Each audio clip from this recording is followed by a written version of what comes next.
एक दिन शहर में एक बहुत बड़ा पंडित आया। पंडित तिलकधारी त्रिपाठी। कहा जाता था कि वह 4 वेदों, 6 शास्त्रों और 12 उपनिषदों का ज्ञाता था। उसके आने की खबर फैलते ही चौपाल, हुक्के, चाय की दुकानों और यहाँ तक कि नाई की दुकान पर भी चर्चा छिड़ गई। अब आया है असली पंडित। इस बार मुल्ला की बोलती बंद हो जाएगी। लेकिन जब यह खबर मुल्ला नसरुद्दीन को मिली तो वह अपनी खास मुस्कुराहट के साथ बोला, पंडित विद्वान हो सकता है, लेकिन जब तक वो अपनी अकड़ छोड़कर मेरे एक सवाल का जवाब नहीं देगा, मुझे विद्वान न कहे। काजी साहब ने फैसला किया कि नगर के बीचों बीच बड़ी अदालत में एक शास्त्रार्थ का आयोजन किया जाएगा। इसमें पंडित त्रिपाठी और मुल्ला नसरुद्दीन के बीच सवाल जवाब होगा। जनता, काजी, दरबारी, व्यापारी और मौलवी सभी आमंत्रित थे। वो दिन आया। पूरा शहर जैसे थम गया हो। एक तरफ सफेद रेशमी धोती, चंदन की तिलक, भारी ग्रंथ और गंभीर चेहरा लिए पंडित बैठा था। दूसरी तरफ एक पुरानी लेकिन साफ पगड़ी, हल्की मुस्कुराहट और आंखों में चमक लिए मुल्ला नसरुद्दीन बैठा था। शुरुआत पंडित का भाषण। पंडित ने बड़े गंभीर स्वर में बोलना शुरू किया। मैं यहाँ शास्त्रों के ज्ञान से, तर्क और सिद्धांतों से, धर्म और नीति से सच्चाई की पुष्टि करने आया हूँ। यदि किसी को कोई प्रश्न करना है तो कृपया शुद्ध संस्कृत में करें। मुल्ला ने तुरंत ताली बजाई और कहा, वाह पंडित जी! अगर गधे संस्कृत में रेंकते तो शायद आपकी सभा में भी हिस्सा लेते। लोगों की हंसी छूट गई। लेकिन पंडित चुप रहा। उसे अपने ज्ञान पर घमंड था। मुल्ला खड़ा हुआ और कहा, पंडित जी, आप वेद जानते हैं, पुराण पढ़े हैं, उपनिषद कंठस्थ हैं। तो फिर ये बताइए, ईश्वर ने मनुष्य को 2 कान और 1 मुंह क्यों दिया? पूरी अदालत चुप हो गई। पंडित थोड़ी देर सोचता रहा और फिर बोला, ताकि वह ज्यादा सुने और कम बोले। मुल्ला मुस्कराया। तो फिर आप इतना क्यों बोलते हैं और सुनते कम हैं? क्या आपने खुद को ईश्वर की मंशा से ऊपर समझ लिया है? हंसी फिर छूट गई। पंडित थोड़ा झेंप गया, लेकिन उसने बात को संभाल लिया। मैं ज्ञान बांटता हूं और ज्ञान बोलने से फैलता है। मुल्ला ने अगला सवाल किया। मुल्ला थोड़ा आगे झुका और मुस्कुराकर बोला, पंडित जी, ये बताइए, अगर एक आदमी सच बोलता है लेकिन उसकी पत्नी झूठ बोलती है तो उनके बच्चों का धर्म क्या होगा? पूरी अदालत सन्न। पंडित का चेहरा पीला पड़ गया। ये ये तो शास्त्रों में कहीं नहीं लिखा। मुल्ला बोला, तो क्या आप मानते हैं कि शास्त्रों में हर उत्तर नहीं होता? पंडित गुस्से से उठ खड़ा हुआ। मुझे ऐसे निंदक, व्यंग्यकार और मजाक उड़ाने वालों से कोई शास्त्रार्थ नहीं करना। और वो ग्रंथ उठाकर जाने लगा। मुल्ला ने पीछे से हंसते हुए कहा, अरे पंडित जी, एक आखिरी सवाल पूछ लूं? पंडित ने रुककर पीछे देखा। मुल्ला ने पूछा, जब आप उत्तर नहीं दे पाते तो भागते क्यों हैं? क्या यही पंडितों का धर्म है या डर? पंडित अब कुछ न बोल सका। वह तेज कदमों से बाहर निकल गया। भीड़ हंसी से लोटपोट हो गई। काजी साहब ने गंभीरता से मुल्ला की ओर देखा और कहा, मुल्ला, तू सवालों के जवाब से नहीं, सवालों से ही लोगों की अकड़ तोड़ देता है। मुल्ला मुस्कराया और बोला, जहां सवालों से डर लगने लगे वहां ज्ञान नहीं, घमंड होता है। पंडित त्रिपाठी ने उस शहर को छोड़ दिया।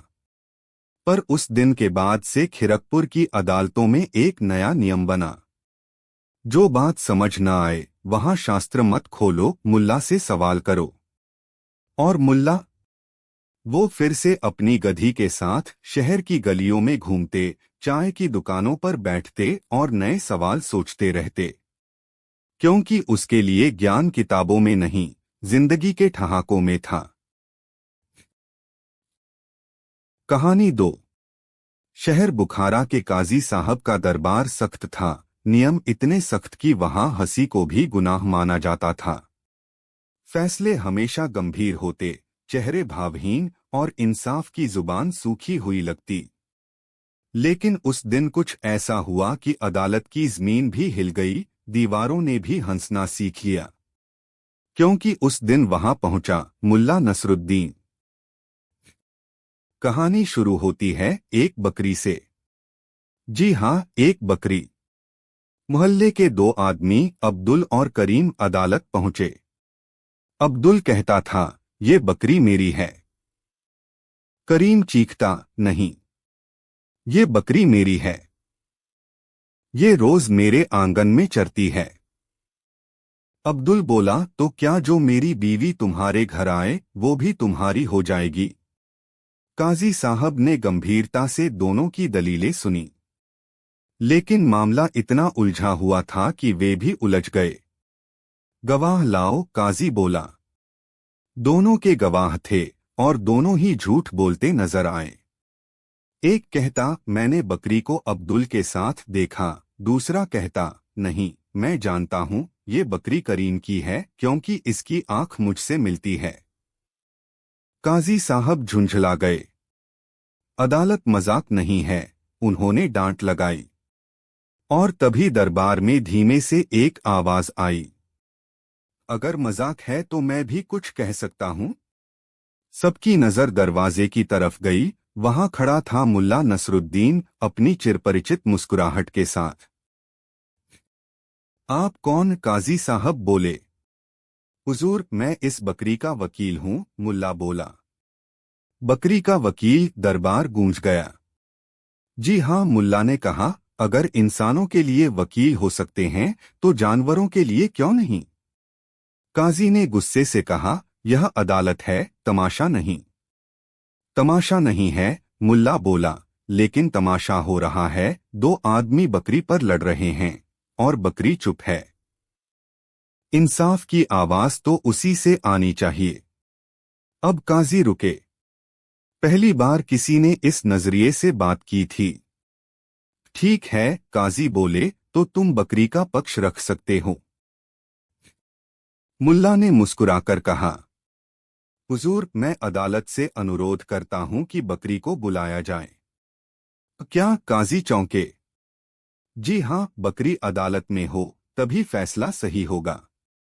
बकरी को लाया गया। वो चुपचाप खड़ी थी, कभी करीम को देखती, कभी अब्दुल को। मुल्ला बोला, बकरी बहन, क्या आप बता सकती हैं कि आपका मालिक कौन है? सन्नाटा। मुल्ला झुका, बकरी के कान में कुछ फुसफुसाया और फिर ताली बजाई। बकरी तेजी से दौड़कर अब्दुल की ओर गई, उसकी कमर में मुंह डालकर उसका थैला चाटने लगी। देखा, मुल्ला बोला, मालिक वही होता है जिसकी थैली में नमक हो। लोग हंस पड़े। काजी मुस्कुराए, ये कोई सबूत नहीं। ठीक है, मुल्ला बोला, तो एक और तरीका है, मैं दोनों पक्षों से 3 सवाल पूछूंगा। जो बेहतर जवाब देगा वही मालिक माना जाए। पहला सवाल, बकरी की सबसे बड़ी ख्वाहिश क्या होती है? करीम बोला, घास। अब्दुल बोला, आजादी। मुल्ला मुस्कुराया, दोनों गलत। बकरी की सबसे बड़ी ख्वाहिश होती है चुपचाप चबाना और दुनिया की बातों से दूर रहना। यानी बकरी इंसानों से ज्यादा समझदार है। दरबार फिर हंस पड़ा। दूसरा सवाल, अगर बकरी इंसान बन जाए तो वो क्या काम करेगी? अब्दुल बोला, खेत जोतेगी। करीम बोला, मंत्री बन जाएगी। गलत। मुल्ला बोला, बकरी इंसान बनी तो सबसे पहले अदालत में आएगी और कहेगी, मुझे इंसानों के झगड़ों से आजाद करो। तीसरा सवाल, बकरी अगर बोल पाती तो आज क्या कहती? मुल्ला खुद ही बोला, वो कहती, काश मैं गूंगी ही रहती, वरना मुझे भी वकील करना पड़ता। अब तो काजी भी हंसते हंसते सिर पकड़कर झुक गए। काजी बोले, मुल्ला, तुम्हारी बातें मजाक लगती हैं, लेकिन इनमें अक्ल है। मुल्ला बोला, हुजूर, इंसाफ सिर्फ गवाही से नहीं, समझ से भी होता है। ये बकरी उन दोनों की नहीं है, ये दोनों उसे अपने फायदे के लिए घसीट रहे हैं। काजी बोले, तो फिर बकरी का क्या हो? मुल्ला ने कहा, अगर ये बकरी मेरी होती तो मैं इसे वापस जंगल भेज देता, जहां कोई अदालत नहीं, कोई इंसान नहीं और कोई झूठ नहीं। लेकिन अब मैं इसे मस्जिद के इमाम को दान में देता हूं ताकि वह इसे पालें और इसका दूध जरूरतमंदों में बांटे। काजी ने फैसला पलट दिया। बकरी अब न करीम की न अब्दुल की, ये अब खैरात का हिस्सा होगी और मुल्ला की दलील अदालत की तारीख में दर्ज की जाएगी। अदालत, जो सदियों से गंभीरता की मिसाल मानी जाती थी, उस दिन हंसी से भर गई। लेकिन वो हंसी हल्की नहीं थी, वो सच की, तर्क की और समझ की हंसी थी। काजी ने मुल्ला से पूछा, तुम्हें इनाम में क्या चाहिए? मुल्ला बोला, बस इतना कि अगली बार जब अदालत में कोई झगड़ा हो तो बकरी की तरह चुप रहने वालों की भी सुनी जाए। अंत में बुखारा की अदालत का वो दिन इतिहास में दर्ज हो गया। लोग कहते हैं, कभी कभी एक हंसी 100 गवाहों से भारी होती है, और कभी कभी मुल्ला नसरुद्दीन एक पूरी किताब से ज्यादा इंसाफ दे सकता है। कहानी 3। उस जमाने में जब शहरों की गलियां आज की तरह चौड़ी और पक्की नहीं हुआ करती थीं, और न्याय का पलड़ा अक्सर दौलत और रुतबे की तरफ झुक जाया करता था, एक शहर में रहता था मुल्ला नसरुद्दीन। अपनी हाजिर जवाबी, अनोखी सोच और दिल में इंसानों के लिए हमदर्दी लिए मुल्ला को हर कोई जानता था। वह कभी गधे पर उल्टे सवार होकर लोगों को हंसाते, तो कभी अपनी बेबाक बातों से बड़े बड़ों की बोलती बंद कर देते। उन्हीं दिनों शहर के एक धनी सौदागर सेठ हीराचंद के घर एक बड़ी चोरी हो गई। सेठ हीराचंद कंजूस तो थे ही, मगर दिल के भी छोटे थे। उनके घर से सोने की अशर्फियों से भरी एक थैली गायब हो गई थी। थैली भी कोई मामूली नहीं, बल्कि पूरे 100 अशर्फियों की थी। सेठ ने आसमान सिर पर उठा लिया। शोर इतना मचाया कि कोतवाल को खुद उनके घर तशरीफ लानी पड़ी। कहानी 2। कहानी शुरू होती है एक बकरी से। जी हाँ, एक बकरी। मोहल्ले के 2 आदमी अब्दुल और करीम अदालत पहुंचे। अब्दुल कहता था, ये बकरी मेरी है। करीम चीखता, नहीं, ये बकरी मेरी है, ये रोज मेरे आंगन में चरती है। अब्दुल बोला, तो क्या जो मेरी बीवी तुम्हारे घर आए वो भी तुम्हारी हो जाएगी? काजी साहब ने गंभीरता से दोनों की दलीलें सुनी, लेकिन मामला इतना उलझा हुआ था कि वे भी उलझ गए। गवाह लाओ, काजी बोला। दोनों के गवाह थे और दोनों ही झूठ बोलते नजर आए। एक कहता, मैंने बकरी को अब्दुल के साथ देखा। दूसरा कहता, नहीं, मैं जानता हूं, ये बकरी करीम की है क्योंकि इसकी आंख मुझसे मिलती है। काजी साहब झुंझला गए। अदालत मजाक नहीं है, उन्होंने डांट लगाई। और तभी दरबार में धीमे से एक आवाज आई, अगर मजाक है तो मैं भी कुछ कह सकता हूं। सबकी नजर दरवाजे की तरफ गई। वहां खड़ा था मुल्ला नसरुद्दीन अपनी चिरपरिचित मुस्कुराहट के साथ। आप कौन? काजी साहब बोले। हुजूर, मैं इस बकरी का वकील हूं, मुल्ला बोला। बकरी का वकील? दरबार गूंज गया। जी हां, मुल्ला ने कहा, अगर इंसानों के लिए वकील हो सकते हैं तो जानवरों के लिए क्यों नहीं? काजी ने गुस्से से कहा, यह अदालत है, तमाशा नहीं। तमाशा नहीं है, मुल्ला बोला, लेकिन तमाशा हो रहा है। 2 आदमी बकरी पर लड़ रहे हैं और बकरी चुप है। इंसाफ की आवाज तो उसी से आनी चाहिए। अब काजी रुके। पहली बार किसी ने इस नजरिए से बात की थी। ठीक है, काजी बोले, तो तुम बकरी का पक्ष रख सकते हो।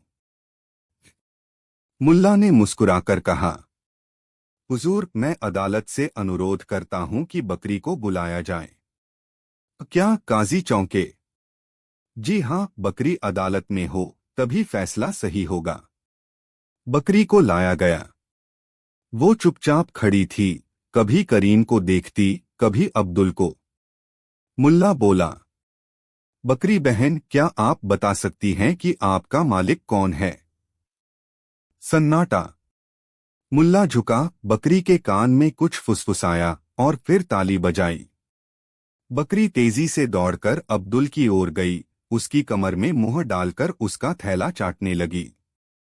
देखा, मुल्ला बोला, मालिक वही होता है जिसकी थैली में नमक हो। लोग हंस पड़े। काजी मुस्कुराए, ये कोई सबूत नहीं। ठीक है, मुल्ला बोला, तो एक और तरीका है, मैं दोनों पक्षों से 3 सवाल पूछूंगा। जो बेहतर जवाब देगा वही मालिक माना जाए। पहला सवाल, बकरी की सबसे बड़ी ख्वाहिश क्या होती है? करीम बोला, घास। अब्दुल बोला, आजादी। मुल्ला मुस्कुराया, दोनों गलत। बकरी की सबसे बड़ी ख्वाहिश होती है चुपचाप चबाना और दुनिया की बातों से दूर रहना। यानी बकरी इंसानों से ज्यादा समझदार है। दरबार फिर हंस पड़ा। दूसरा सवाल, अगर बकरी इंसान बन जाए तो वो क्या काम करेगी? अब्दुल बोला, खेत जोतेगी। करीम बोला, मंत्री बन जाएगी। गलत। मुल्ला बोला, बकरी इंसान बनी तो सबसे पहले अदालत में आएगी और कहेगी, मुझे इंसानों के झगड़ों से आजाद करो। तीसरा सवाल, बकरी अगर बोल पाती तो आज क्या कहती? मुल्ला खुद ही बोला, वो कहती, काश मैं गूंगी ही रहती, वरना मुझे भी वकील करना पड़ता। अब तो काजी भी हंसते हंसते सिर पकड़कर झुक गए। काजी बोले, मुल्ला, तुम्हारी बातें मजाक लगती हैं, लेकिन इनमें अक्ल है। मुल्ला बोला, हुजूर, इंसाफ सिर्फ गवाही से नहीं, समझ से भी होता है। ये बकरी उन दोनों की नहीं है, ये दोनों उसे अपने फायदे के लिए घसीट रहे हैं। काजी बोले, तो फिर बकरी का क्या हो? मुल्ला ने कहा, अगर ये बकरी मेरी होती तो मैं इसे वापस जंगल भेज देता, जहां कोई अदालत नहीं, कोई इंसान नहीं और कोई झूठ नहीं। लेकिन अब मैं इसे मस्जिद के इमाम को दान में देता हूं ताकि वह इसे पालें और इसका दूध जरूरतमंदों में बांटे। काजी ने फैसला पलट दिया। बकरी अब न करीम की न अब्दुल की, ये अब खैरात का हिस्सा होगी और मुल्ला की दलील अदालत की तारीख में दर्ज की जाएगी। अदालत, जो सदियों से गंभीरता की मिसाल मानी जाती थी, उस दिन हंसी से भर गई। लेकिन वो हंसी हल्की नहीं थी, वो सच की, तर्क की और समझ की हंसी थी। काजी ने मुल्ला से पूछा, तुम्हें इनाम में क्या चाहिए? मुल्ला बोला, बस इतना कि अगली बार जब अदालत में कोई झगड़ा हो तो बकरी की तरह चुप रहने वालों की भी सुनी जाए। अंत में बुखारा की अदालत का वो दिन इतिहास में दर्ज हो गया। लोग कहते हैं, कभी कभी एक हंसी 100 गवाहों से भारी होती है। और कभी कभी मुल्ला नसरुद्दीन एक पूरी किताब से ज्यादा इंसाफ दे सकता है। कहानी 3। उस जमाने में जब शहरों की गलियां आज की तरह चौड़ी और पक्की नहीं हुआ करती थीं और न्याय का पलड़ा अक्सर दौलत और रुतबे की तरफ झुक जाया करता था, एक शहर में रहता था मुल्ला नसरुद्दीन। अपनी हाजिर जवाबी, अनोखी सोच और दिल में इंसानों के लिए हमदर्दी लिए मुल्ला को हर कोई जानता था। वह कभी गधे पर उल्टे सवार होकर लोगों को हंसाते तो कभी अपनी बेबाक बातों से बड़े बड़ों की बोलती बंद कर देते। उन्हीं दिनों शहर के एक धनी सौदागर सेठ हीराचंद के घर एक बड़ी चोरी हो गई। सेठ हीराचंद कंजूस तो थे ही, मगर दिल के भी छोटे थे। उनके घर से सोने की अशर्फियों से भरी एक थैली गायब हो गई थी। थैली भी कोई मामूली नहीं, बल्कि पूरे 100 अशर्फियों की थी। सेठ ने आसमान सिर पर उठा लिया। शोर इतना मचाया कि कोतवाल को खुद उनके घर तशरीफ लानी पड़ी। सेठ हीराचंद ने बिना किसी लागलपेट के इल्जाम लगाया अपने एक नए नौकर करीम पर। करीम एक सीधा सादा गरीब लड़का था, जो कुछ ही हफ्ते पहले सेठ के यहाँ काम पर लगा था। वह गांव से शहर अपनी बूढ़ी माँ और छोटी बहन का पेट पालने आया था। उसकी आंखों में ईमानदारी और मेहनत की चमक थी, लेकिन सेठ हीराचंद को वह चमक दिखाई नहीं दी। उन्हें तो बस अपनी खोई हुई अशर्फिया और एक बलि का बकरा नजर आ रहा था। हुजूर, सेठ ने कोतवाल से लगभग चीखते हुए कहा, यही है वह चोर। इसके अलावा और कौन हो सकता है? जब से यह मनहूस मेरे घर आया है, कुछ न कुछ बुरा ही हो रहा है। मैंने इसे कल रात अपने कमरे के आसपास मंडराते हुए भी देखा था। जरूर इसी ने मेरी तिजोरी से अशर्फियां चुराई हैं। करीम बेचारा हक्का बक्का खड़ा था। उसकी आंखों में आंसू थे। नहीं मालिक, मैंने कोई चोरी नहीं की। खुदा कसम, मैं बेगुनाह हूं। मैं तो बस आपके हुक्म का इंतजार कर रहा था। लेकिन उसकी कौन सुनता। कोतवाल भी सेठ हीराचंद के रुतबे से दबा हुआ था। उसने सिपाहियों को हुक्म दिया, पकड़ लो इसे और तब तक मारो जब तक यह सच न उगल दे। सिपाही करीम को घसीटते हुए ले जाने लगे। वह चीखता रहा, अपनी बेगुनाही की दुहाई देता रहा, लेकिन उसकी आवाज नक्कार खाने में तूती की तरह दब गई। यह सारा तमाशा मुल्ला नसरुद्दीन अपने घर की खिड़की से देख रहे थे। उनका घर सेठ हीराचंद के घर से ज्यादा दूर नहीं था। मुल्ला ने करीम को कई बार देखा था। उसकी आंखों की सच्चाई और उसके चेहरे की मासूमियत ने मुल्ला को यकीन दिला दिया था कि यह लड़का चोर नहीं हो सकता। उनके दिल में एक टीस सी उठी। नहीं, यह ठीक नहीं हो रहा, मुल्ला ने खुद से कहा। एक बेगुनाह को सजा नहीं मिलनी चाहिए। उन्होंने फौरन अपनी अचकन पहनी, पगड़ी संभाली और चल पड़े कोतवाल की कचहरी की ओर। कचहरी में कोतवाल साहब अपने ऊंचे आसन पर विराजमान थे। सेठ हीराचंद उनके पास ही बैठे अपनी मूंछों पर ताव दे रहे थे। करीम को एक कोने में 2 सिपाहियों ने पकड़ रखा था। उसके चेहरे पर खौफ और बेबसी साफ झलक रही थी। मुल्ला ने अदब से कोतवाल को सलाम किया। कोतवाल साहब, गुस्ताखी माफ, क्या मैं जान सकता हूं कि इस नौजवान का क्या कसूर है? कोतवाल ने मुल्ला को देखा। वह मुल्ला की अक्लमंदी और उनके रुतबे से वाकिफ थे। आओ मुल्ला जी, आओ।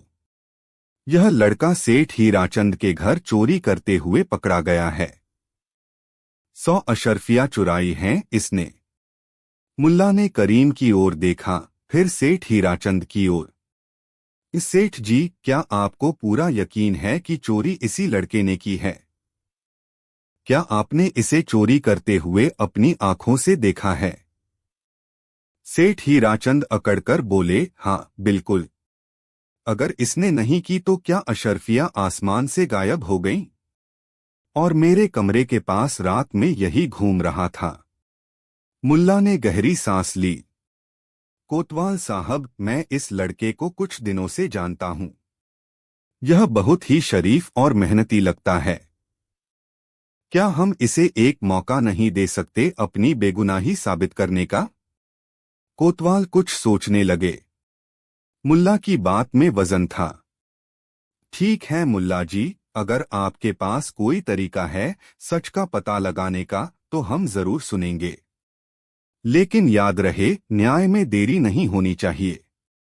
मुल्ला मुस्कुराए। कोतवाल साहब, न्याय में देरी नहीं, बल्कि न्याय सही होना चाहिए। मुझे बस थोड़ा सा समय और कुछ चीजों की जरूरत है। मुल्ला ने कोतवाल से कहा कि सेठ हीराचंद के घर के सभी नौकरों को, जिसमें पुराने और नए सब शामिल हों, कचहरी में बुलाया जाए।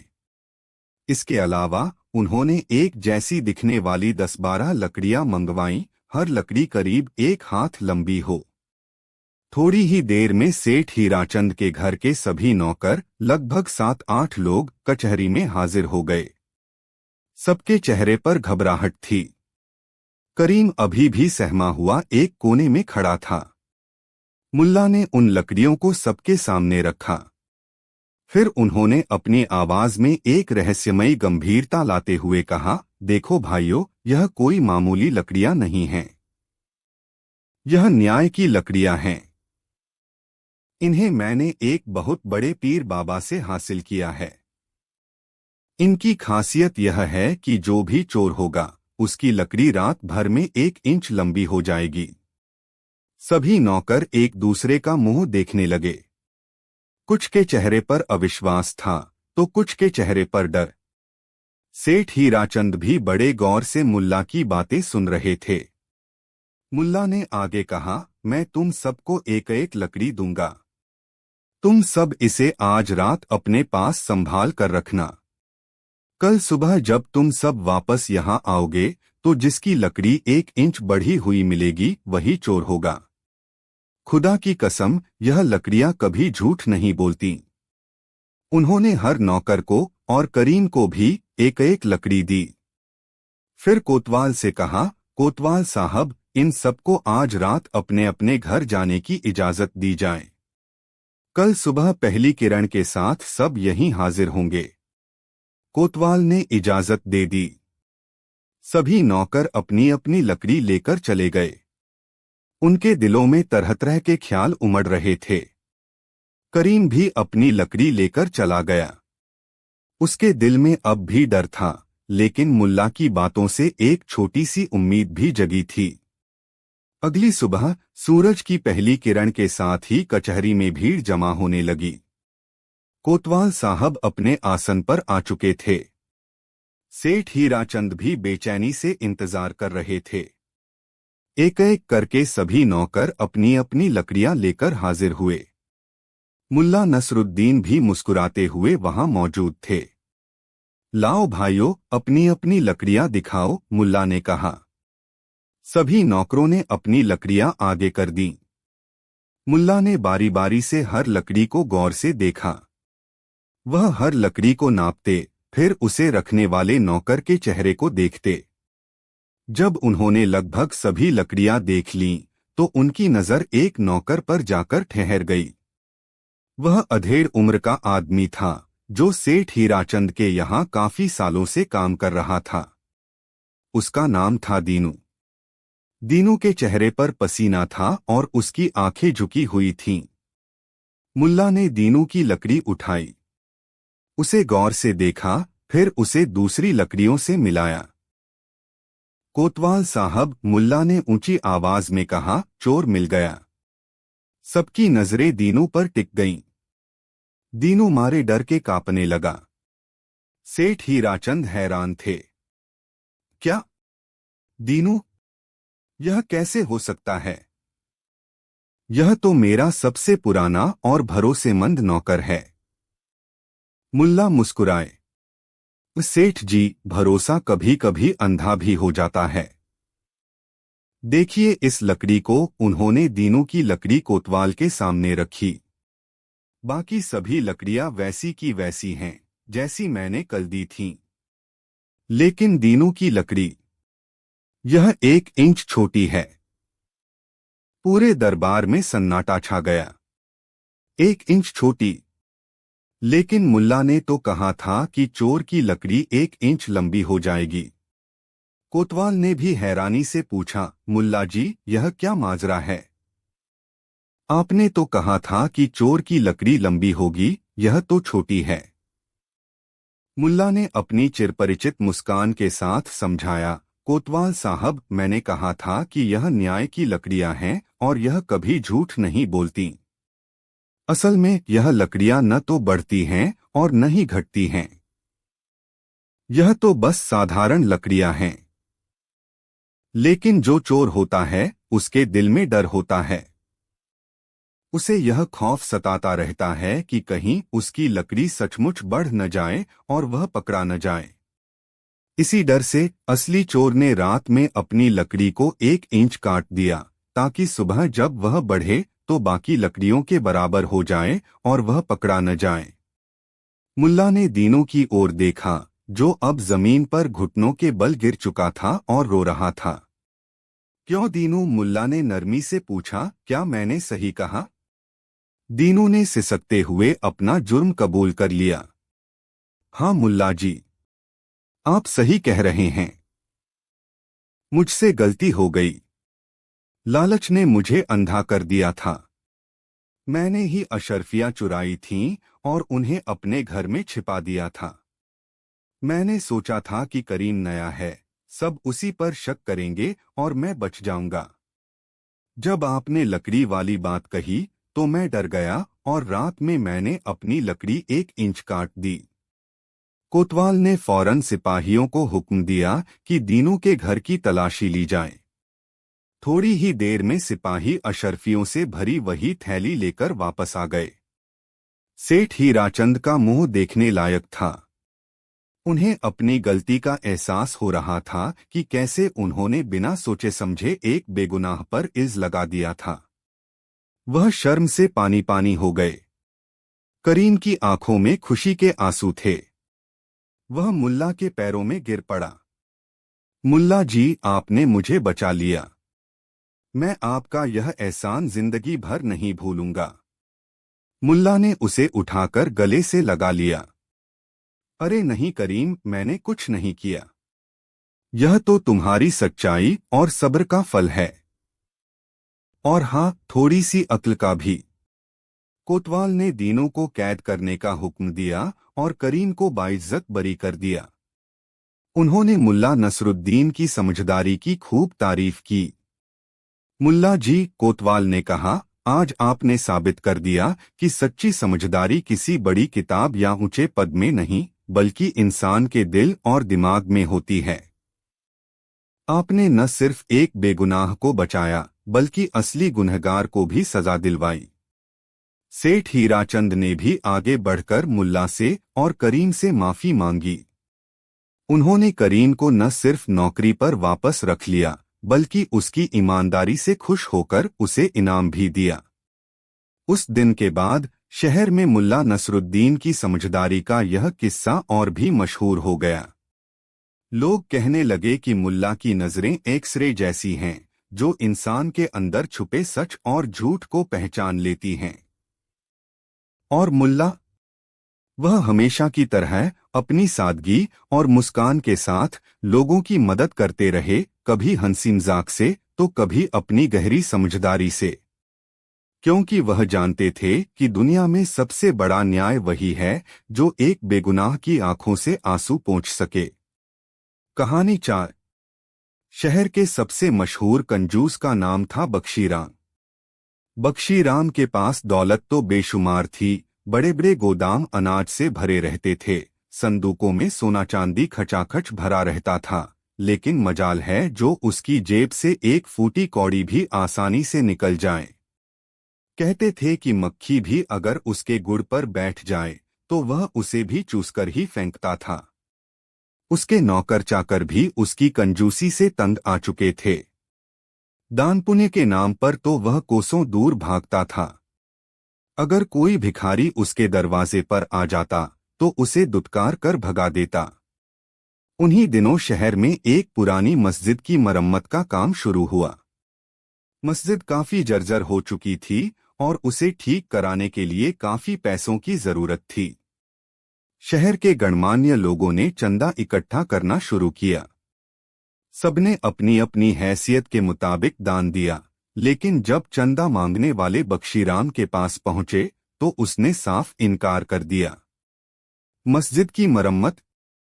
मेरे पास फालतू पैसे नहीं हैं इन सब कामों के लिए, बख्शीराम ने रुखेपन से कहा। अल्लाह का घर है, अल्लाह खुद देख लेगा। मुझे अपने कारोबार की फिक्र करनी है। चंदा मांगने वाले बेचारे मायूस होकर लौट आए। यह बात जब मुल्ला नसरुद्दीन तक पहुंची तो उन्हें बड़ा अफसोस हुआ। मुल्ला जानते थे कि बख्शीराम के पास दौलत की कोई कमी नहीं है, बस उसका दिल छोटा है।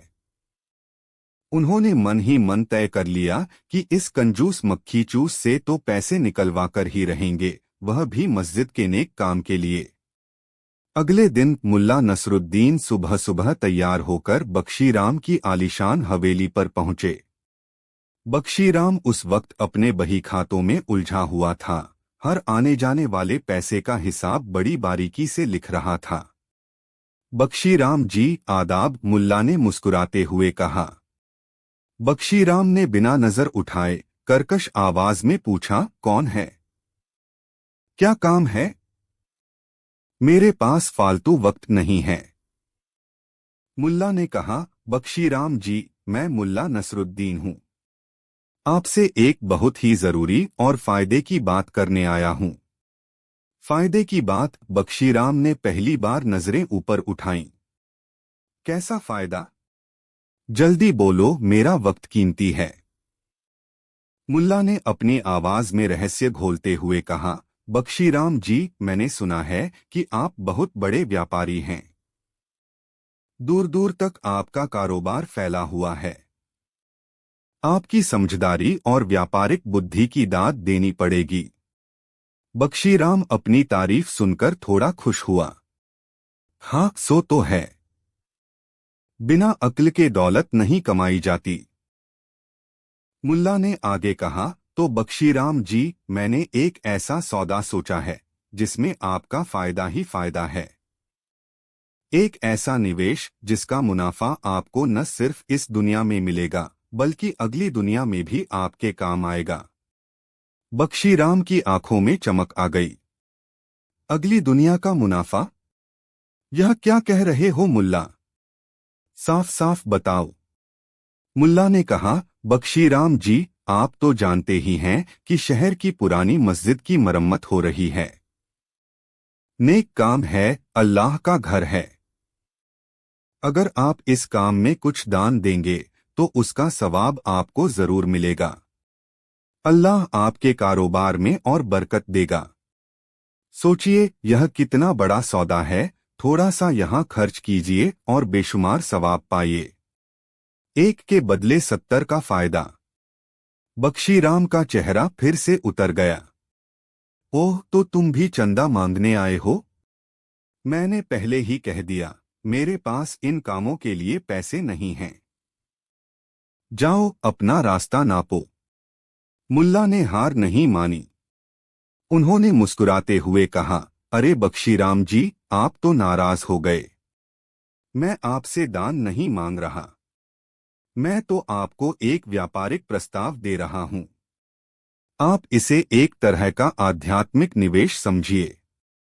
कैसा आध्यात्मिक निवेश? बख्शीराम ने चिढ़कर पूछा।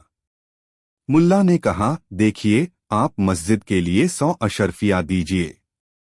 मैं आपको लिखित में एक रसीद दूंगा कि आपने यह रकम अल्लाह के नाम पर दी है। जब आप ऊपर अल्लाह के दरबार में हाजिर होंगे तो यह रसीद दिखाकर आप अपना सवाब वसूल कर सकते हैं। सोचिए, 100 अशर्फियों के बदले आपको जन्नत में कितना कुछ मिलेगा। कोई भी दुनियावी सौदा इतना फायदेमंद नहीं हो सकता। बख्शीराम कुछ सोचने लगा। मुल्ला की बात में उसे कुछ दम तो लगा, लेकिन वह पैसे देने को तैयार नहीं था। मुल्ला, यह सब कहने की बातें हैं। किसने देखा है अगला जहां? मैं तो इसी दुनिया के मुनाफे पर यकीन रखता हूं। मुल्ला ने अपना तुरुप का पत्ता फेंका। ठीक है बख्शीराम जी, अगर आपको मेरी बात पर यकीन नहीं है तो एक और तरीका है। आप मुझे 100 अशर्फिया उधार दे दीजिए। मैं आपको एक तमस्सुक प्रॉमिसरी नोट लिख कर देता हूं कि यह रकम मैं आपको कयामत के दिन लौटा दूंगा। और अगर मैं कयामत के दिन न लौटा सका तो आप अल्लाह से सीधे वसूल कर लेना। अब तो आपको कोई ऐतराज नहीं होना चाहिए। आपका पैसा तो डूबेगा नहीं। बख्शीराम हैरान रह गया। ऐसा अजीबोगरीब प्रस्ताव उसने आज तक नहीं सुना था। कयामत के दिन उधार वापसी, यह तो सरासर बेवकूफी लगती थी। लेकिन मुल्ला इतनी संजीदगी से कह रहे थे कि बख्शीराम को एक पल के लिए यकीन होने लगा। कयामत के दिन बख्शीराम ने अविश्वास से पूछा, और अगर तुम न मिले तो? मुल्ला ने छाती ठोककर कहा, मैं जरूर मिलूंगा। और अगर न भी मिला तो अल्लाह तो हर जगह मौजूद है, वह आपकी गवाही देगा। आपका एक पैसा भी नहीं डूबेगा, यह मेरा वादा है। बख्शीराम गहरे सोच में पड़ गया। एक तरफ 100 अशरफियां थीं जो उसकी जान से भी प्यारी थीं। दूसरी तरफ मुल्ला का यह अनोखा प्रस्ताव था।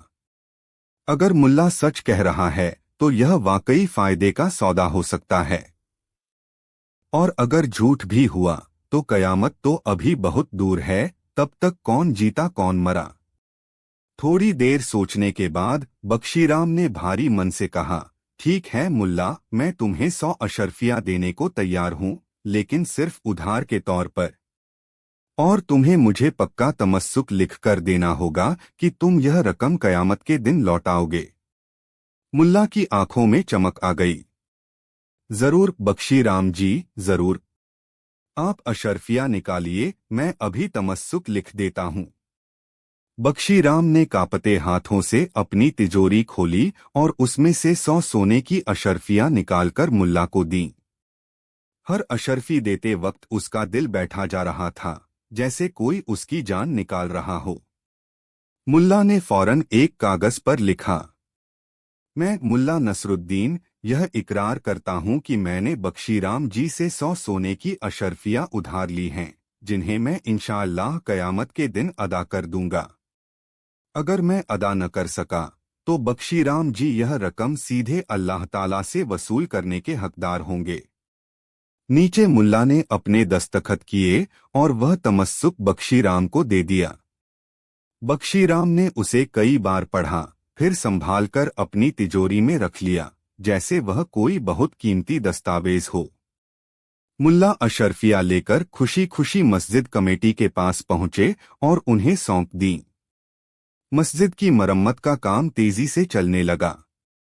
कुछ दिन बीत गए। बख्शीराम रात में सोता तो उसे सपने में कयामत का मंजर दिखाई देता। वह देखता कि मुल्ला उसे पैसे लौटाने के लिए ढूंढ रहा है, या वह खुद अल्लाह के सामने अपनी अशरफियों का हिसाब मांग रहा है। उसे चैन नहीं मिलता था। 100 अशरफियां उसके सीने पर बोझ बन गई थीं। एक रात बख्शीराम को एक और सपना आया। उसने देखा कि वह मर चुका है और फरिश्ते उसे हिसाब किताब के लिए ले जा रहे हैं। उसके हाथ में वही तमस्सुक है जो मुल्ला ने दिया था। वह अल्लाह के सामने खड़ा है और कह रहा है, या अल्लाह, मुल्ला नसरुद्दीन ने मुझसे 100 अशरफियां उधार ली थीं, जो उसने कयामत के दिन लौटाने का वादा किया था। मुझे मेरी अशरफियां वापस चाहिए। तभी एक आवाज आई, बख्शीराम, क्या तूने यह अशरफियां नेक काम के लिए दी थीं? बख्शीराम घबरा गया। नहीं, मतलब? हाँ, मस्जिद के लिए। लेकिन उधार? आवाज फिर गूंजी, जो उधार अल्लाह के नाम पर दिया जाता है उसका हिसाब भी अल्लाह ही करता है। लेकिन तूने तो इसे दुनियावी उधार समझ रखा है। जा, पहले मुल्ला को ढूंढ, अगर वह न मिले तब मेरे पास आना। बख्शीराम की नींद टूट गई। वह पसीने से तरबतर था। उसका दिल जोर जोर से धड़क रहा था। उसे लगा कि यह सपना नहीं बल्कि हकीकत है। उसे अपनी कंजूसी और अपनी गलती का एहसास हुआ। अगली सुबह बख्शीराम सीधा मुल्ला नसरुद्दीन के घर पहुंचा। मुल्ला उस वक्त अपने गधे को जौ खिला रहे थे। मुल्ला, मुल्ला, बख्शीराम हांफते हुए बोला। अरे बख्शीराम जी, आप? खैरियत तो है? क्या कयामत आ गई? मुल्ला ने शरारत से मुस्कुराते हुए पूछा।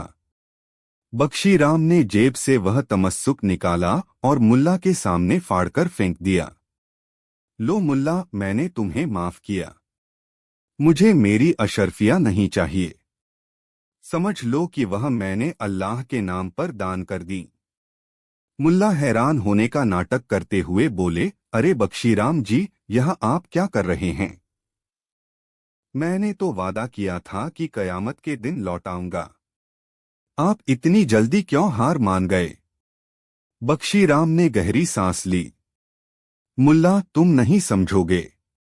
मुझे रात में सपने आते हैं। मुझे चैन नहीं है। मैंने फैसला कर लिया है कि वह अशरफियां मैंने मस्जिद के लिए दान कर दी।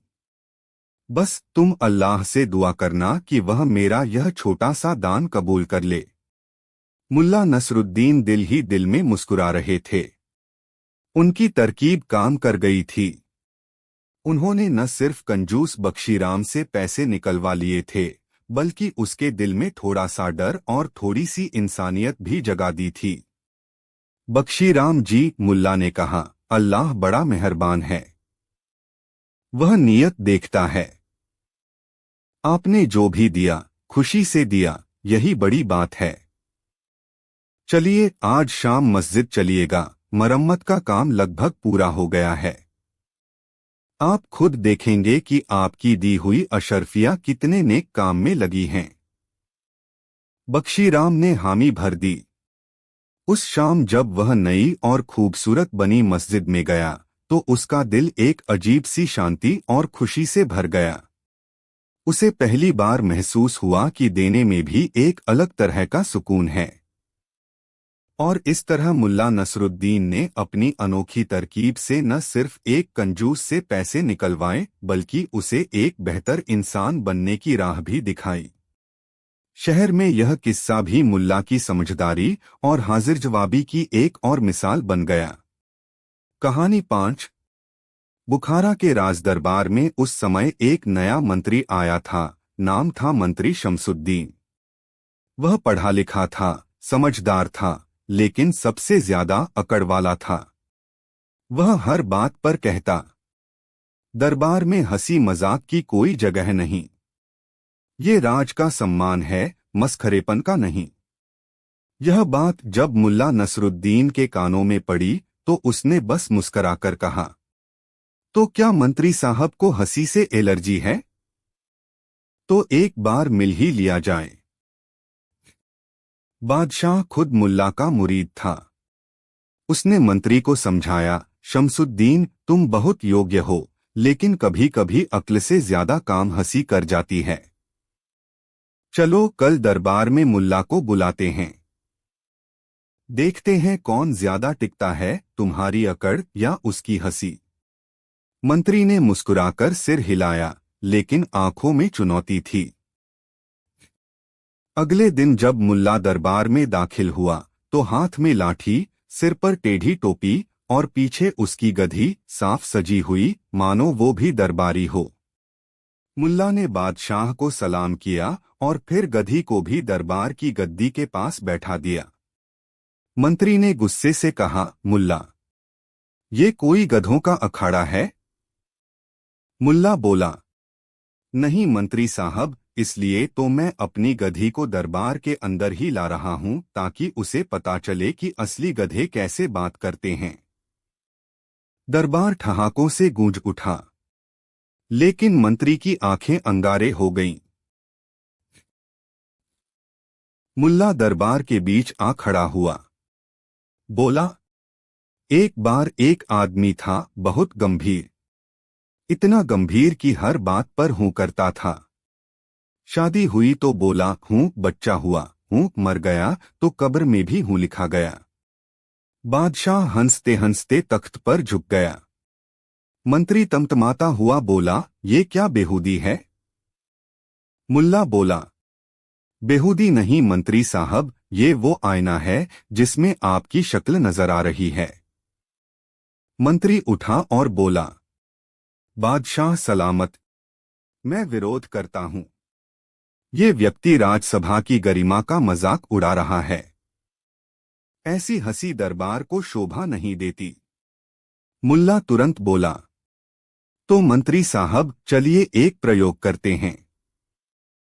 मैं एक कहानी सुनाऊंगा। अगर आप हंस दिए तो आप राज की गरिमा खो देंगे, और अगर हंसी रोक पाए तो मैं मान लूंगा आप सच में बुद्धिमान हैं। बादशाह बोला, स्वीकार है। मुल्ला ने कहानी शुरू की। एक बार एक गधा था, सीधा सादा लेकिन बोलता बहुत था। एक दिन उसने पगड़ी पहन ली और कहा, अब मैं मंत्री हूं। लोग बोले, तुम्हारे पास क्या योग्यता है? गधा बोला, मैं जो भी बोलता हूं उसे कोई समझ नहीं पाता और फिर भी सब सिर हिलाते हैं। यही तो असली मंत्री की पहचान है। दरबार हंसी से लोटपोट हो गया, लेकिन मंत्री का चेहरा सख्त था। मुल्ला रुककर बोला, शाबाश मंत्री साहब, आप तो गधे से भी ज्यादा कंट्रोल में हैं। मुल्ला बोला, एक विद्वान था, वह हर बात पर बोलता था, मुझे सब आता है। एक दिन उसने एक साधु से पूछा, बुद्धि कैसे बढ़ती है? साधु ने उसे एक प्याले में चाय डालकर दी और डालता गया। जब चाय गिरने लगी तो विद्वान चिल्लाया, रुको। कप भर गया। साधु बोला, बस जब तक खुद को खाली नहीं करोगे कुछ नया नहीं भर पाएंगे। फिर मुल्ला मंत्री की ओर देखकर बोला, आपका प्याला तो इतना भरा है कि उसमें हंसी की एक बूंद भी नहीं समा रही। बादशाह हंसते हंसते बोले, मुल्ला और सुनाओ। मुल्ला बोला, सुनिए अब आखिरी कहानी। इसके बाद मंत्री जी का या तो मन बदलेगा या शरीर। मुल्ला बोला, एक बार एक आदमी को अदालत में बुलाया गया। जुर्म था, बहुत हंसता है।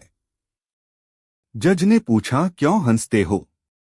आदमी बोला, क्योंकि रोने का वक्त बीत गया। जज बोला, लेकिन अदालत में अनुशासन चाहिए। आदमी बोला, तभी तो मैं हंस रहा हूं, क्योंकि यहां सब गलतियों को गंभीरता से छुपाते हैं। मुल्ला रुका, फिर बोला, अब मंत्री जी सोच रहे होंगे ये हंसी है या हथियार। और इतने में मंत्री का चेहरा लाल हुआ, फिर पीला, फिर नीला, और अचानक वो कुर्सी से गिर पड़ा बेहोश। सभी दरबारी घबरा गए। वैद्य बुलाया गया, लेकिन मुल्ला पास गया, उसकी नाक के पास जाकर बोला, सुनो मंत्री जी, ये हंसी नहीं थी, ये आपकी अकड़ का इलाज था। अगर होश में आए तो मुस्कराना सीख लेना। बादशाह ने जोर की ठहाके में कहा, आज दरबार को असली शिक्षक मिला, हंसी का मास्टर। थोड़ी देर में मंत्री को होश आया। सबसे पहले जो चीज उसने देखी वो थी मुल्ला की मुस्कराहट। वो धीमे से बोला, शायद मैं कुछ ज्यादा गंभीर था।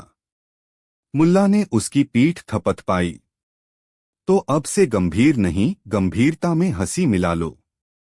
सत्ता तभी टिकती है जब दिल भी मुस्कराता हो। उस दिन से दरबार का माहौल बदल गया। हर शुक्रवार हंसी की सभा होती, जिसमें मंत्री खुद सबसे आगे बैठते। लोग कहते, कभी एक मंत्री था जो हंसी को अपराध मानता था, और फिर एक मुल्ला आया जिसने उसकी अकड़ को हंसी से तोड़ दिया। मुल्ला मुस्कराता रहा और उसकी गधी ने दरबार में सबसे ज्यादा शांति से बैठने का खिताब जीत लिया। कहानी 6। एक दिन दरबार लगा हुआ था। बादशाह सलामत अपने सिंहासन पर विराजमान थे। वज़ीर-ए-आज़म, अमीर उमरा और अन्य दरबारी अपनी अपनी जगहों पर अदब से बैठे थे। नए आलिम साहब, जिनका नाम था शेख इल्मुद्दीन, बादशाह के ठीक दाहिने हाथ बैठे अपनी ज्ञान की गंगा बहा रहे थे। वह कभी फलसफे, दर्शन शास्त्र की गूढ़ बातें करते, कभी खगोल विज्ञान के रहस्य खोलते, तो कभी इतिहास के पन्ने पलटते। दरबारी वाह वाह कर रहे थे और बादशाह सलामत भी संतुष्टि में सिर हिला रहे थे। बातचीत के दौरान बादशाह ने अचानक कहा, शेख साहब, हमने सुना है हमारे शहर में एक शख्स है, मुल्ला नसरुद्दीन। लोग कहते हैं कि वह बड़ा हाजिर जवाब और अक्लमंद है। क्या आपकी कभी उनसे मुलाकात हुई? शेख इल्मुद्दीन ने अपनी दाढ़ी पर हाथ फेरते हुए नाक सिकोड़ी। आलमपनाह, सुना तो मैंने भी है उस मस्खरे के बारे में। लोग उसे अक्लमंद कहते हैं या दीवाना, यह तो अल्लाह ही बेहतर जानता है। जहां तक हाजिर जवाबी की बात है तो वह तो बाजार में बैठे भांड भी कर लेते हैं। असली बुद्धिमानी तो गहरे ज्ञान और चिंतन में है, जो किताबों के अध्ययन और उस्तादों की सोहबत से हासिल होती है। उनकी आवाज में मुल्ला के प्रति हल्का सा तिरस्कार था। वज़ीर-ए-आज़म, जो मुल्ला को अंदर ही अंदर थोड़ा नापसंद करते थे क्योंकि मुल्ला कभी कभी उनकी भी खिल्ली उड़ा देते थे, फौरन बोले, शेख साहब बिल्कुल दुरुस्त फरमा रहे हैं हुजूर। कहाँ शेख साहब का इल्म और कहाँ उस गधे पर घूमने वाले मुल्ला की बेसिर पैर की बातें। बादशाह को यह बात कुछ अच्छी नहीं लगी। उन्हें मुल्ला पसंद थे, उनकी सादगी और उनकी बातों में छिपी गहरी समझ उन्हें भाती थी। उन्होंने कहा, नहीं वजीर साहब, ऐसी बात नहीं है। मुल्ला की बातों में अक्सर बड़ी गहरी सच्चाई छुपी होती है। क्यों न एक दिन शेख साहब और मुल्ला की मुलाकात कराई जाए। देखते हैं कौन किस पर भारी पड़ता है। शेख इल्मुद्दीन के चेहरे पर एक विजी मुस्कान तैर गई। उन्हें लगा कि यह उनके लिए अपनी विद्वता का लोहा मनवाने का एक और सुनहरा मौका है। आलमपनाह, मुझे कोई आपत्ति नहीं। अगर आप हुक्म दें तो मैं उस तथाकथित अक्लमंद से चंद सवाल करने को तैयार हूं। दूध का दूध और पानी का पानी हो जाएगा। बहुत खूब, बादशाह ने कहा। तो फिर कल दरबार में मुल्ला नसरुद्दीन को भी बुलाया जाए। अगले दिन दरबार की रौनक देखने लायक थी। खबर शहर में फैल चुकी थी कि आज दरबार में नए आलिम शेख इल्मुद्दीन और मुल्ला नसरुद्दीन के बीच ज्ञान का मुकाबला होगा। आम लोग भी दरबार के बाहर जमा हो गए थे, यह जानने के लिए कि क्या होता है। शेख इल्मुद्दीन आज और भी शान से तैयार होकर आए थे। उनका अमामा और भी ऊंचा था और चाल में एक अजीब सी अकड़ थी। वह बार बार अपनी रेशमी दाढ़ी पर हाथ फेर रहे थे और आसपास के दरबारियों पर अपनी विद्वता की धाक जमा रहे थे।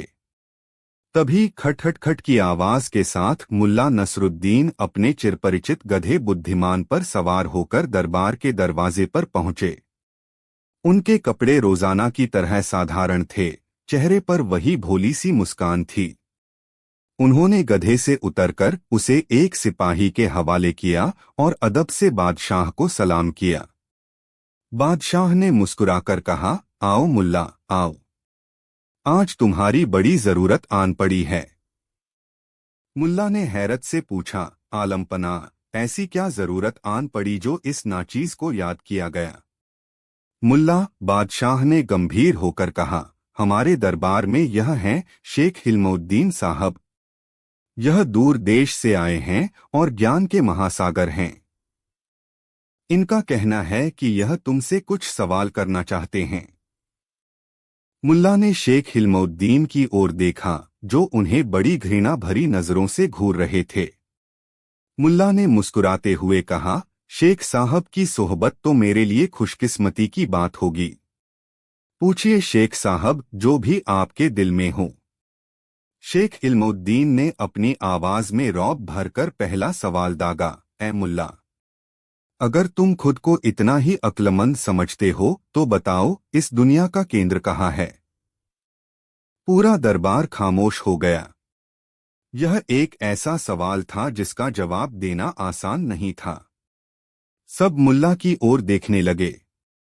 मुल्ला ने एक पल के लिए अपनी ठोड़ी खुजलाई, फिर अपने गधे बुद्धिमान की ओर इशारा किया, जो बाहर बंधा घास चर रहा था। उन्होंने अपनी छड़ी उठाई, बुद्धिमान के अगले दाहिने खुर के ठीक नीचे जमीन पर एक निशान बनाया और बोले, जनाब, दुनिया का केंद्र ठीक यहीं है। अगर आपको यकीन न हो तो आप खुद नापकर देख सकते हैं। अगर 1 इंच भी इधर उधर हो तो मैं गुनहगार। शेख इल्मुद्दीन का मुंह खुला का खुला रह गया। वह यह उम्मीद कर रहे थे कि मुल्ला कोई लंबी चौड़ी भौगोलिक या दार्शनिक व्याख्या करेंगे जिसमें वह उन्हें उलझा सकें। लेकिन मुल्ला का यह सीधा और सपाट जवाब उन्हें निरुत्तर कर गया। कौन भला पूरी दुनिया नापने जाता? दरबारियों में दबीदबी हंसी की लहर दौड़ गई। बादशाह ने अपनी मुस्कान दबाते हुए कहा, खैर, यह तो हुई एक बात। शेख साहब, आपका अगला सवाल। शेख इल्मुद्दीन कुछ संभले। उन्हें अपनी बेइज्जती महसूस हो रही थी। उन्होंने सोचा, इस बार ऐसा सवाल पूछूंगा कि यह देहाती मुल्ला जवाब ही न दे पाए। अच्छा मुल्ला, यह बताओ, आसमान में कितने तारे हैं? अब तो दरबारियों को भी लगा कि मुल्ला फंस गए। इतने सारे तारे भला कौन गिन सकता है? मुल्ला ने ऊपर आसमान की ओर देखा, जैसे तारे गिन रहे हों। फिर मुस्कुराए और बोले, शेख साहब, यह तो बहुत आसान सवाल है। आसमान में उतने ही तारे हैं जितने मेरे इस गधे बुद्धिमान के शरीर पर बाल हैं। यह क्या बकवास है? शेख इल्मुद्दीन गुस्से से चीखे। इसका क्या सबूत है? क्या तुमने गिने हैं? मुल्ला ने बड़ी मासूमियत से कहा, बिल्कुल शेख साहब, आप खुद गिन सकते हैं। अगर मेरे गधे के बालों से एक भी तारा कम या ज्यादा निकले तो कहिएगा। और अगर आपको मेरे गधे के बाल गिनने में परेशानी हो तो आप आसमान के तारे गिन लीजिए, बात तो एक ही है। इस बार तो वज़ीर-ए-आज़म भी अपनी हंसी नहीं रोक पाए। बादशाह खिलखिलाकर हंस पड़े। शेख इल्मुद्दीन का चेहरा गुस्से से तमतमा रहा था। उन्हें लग रहा था कि यह मुल्ला उनका मजाक उड़ा रहा है। बस, बहुत हुआ, शेख ने अपनी आवाज को और भी ऊंचा करते हुए कहा। यह सब फालतू की बातें हैं। मैं तुमसे एक सीधा और सच्चा सवाल पूछता हूं, जिसका जवाब तुम्हें पूरी ईमानदारी से देना होगा। बताओ, इस वक्त खुदा क्या कर रहा है?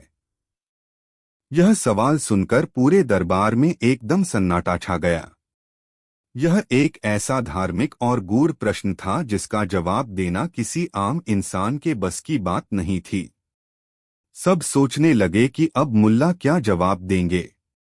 वजीर मन ही मन खुश हो रहे थे कि चलो, आखिरकार मुल्ला फंसे। मुल्ला नसरुद्दीन एक पल के लिए गंभीर हो गए। उन्होंने शेख इल्मुद्दीन को गौर से देखा, फिर बादशाह सलामत की ओर। फिर वह धीरे से मुस्कुराए। शेख साहब, मुल्ला ने कहा, यह सवाल तो बहुत गहरा है। इसका जवाब देने के लिए मुझे आपकी जगह पर और आपको मेरी जगह पर होना पड़ेगा। क्या मतलब? शेख ने उलझन में पूछा। मुल्ला ने कहा, मतलब यह कि आप अपना यह ऊंचा अमामा और यह शानदार चोगा मुझे दीजिए और आप मेरा यह साधारण सा लिबास पहन लीजिए। फिर आप मेरी जगह खड़े हो जाइए और मैं आपकी जगह बादशाह सलामत के पास बैठता हूँ। तब मैं आपको बता सकूंगा कि खुदा इस वक्त क्या कर रहा है। शेख इल्मुद्दीन पहले तो कुछ झिझके, लेकिन फिर अपनी विद्वता के अहंकार में और यह देखने की उत्सुकता में कि मुल्ला क्या करते हैं, वह तैयार हो गए। उन्होंने अपना कीमती अमामा और चोगा उतारकर मुल्ला को दे दिया और मुल्ला के सादे कपड़े पहन लिए। मुल्ला ने शेख का अमामा अपने सिर पर रखा, चोगा पहना और बड़े इत्मीनान से जाकर शेख की खाली हुई जगह पर बादशाह के पास बैठ गए। शेख इल्मुद्दीन मुल्ला के पुराने कपड़ों में दरबार के बीचों बीच खड़े थे, कुछ असहज और कुछ हैरान। सब सांस रोके देख रहे थे। मुल्ला नसरुद्दीन ने अपनी नई जगह से शेख इल्मुद्दीन की ओर, जो अब एक साधारण देहाती की तरह लग रहे थे, देखकर ऊंची आवाज में घोषणा की। तो शेख साहब अब सुनिए, खुदा इस वक्त यह कर रहा है कि वह एक घमंडी और मगरूर आलिम शेख हिल्मुद्दीन की ओर इशारा करते हुए को एक मामूली इंसान बना रहा है, और एक मामूली सीधे सादे इंसान अपनी ओर इशारा करते हुए को इज्जत और ऊंचा मर्तबा बख्श रहा है। खुदा पल भर में किसी को अर्श से फर्श पर और किसी को फर्श से अर्श पर पहुंचा सकता है। मुल्ला की यह बात सुनकर एक पल के लिए पूरे दरबार में पिन ड्रॉप साइलेंस छा गया। किसी के मुंह से एक शब्द नहीं निकला। शेख हिल्मुद्दीन का चेहरा शर्म और अपमान से सफेद पड़ गया था। उन्हें अपनी गलती का एहसास हो चुका था। जिस ज्ञान पर उन्हें इतना घमंड था, वह मुल्ला की एक छोटी सी मगर गहरी चोट से चूर चूर हो गया था। फिर अचानक बादशाह सलामत जोर जोर से हंसने लगे। उनकी हंसी की गूंज से सारा दरबार हिल गया। एक एक करके सारे दरबारी भी हंसने लगे। वज़ीर-ए-आज़म जो पहले मन ही मन खुश हो रहे थे, अब मुंह छिपा रहे थे। शेख हिल्मुद्दीन चुपचाप सिर झुकाए खड़े थे। उनके पास कहने के लिए कुछ नहीं बचा था।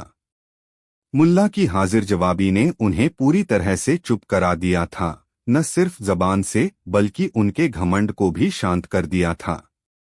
बादशाह ने हंसी रोककर कहा, वाह मुल्ला वाह, मान गए तुम्हारी हाजिर जवाबी और तुम्हारी समझ को।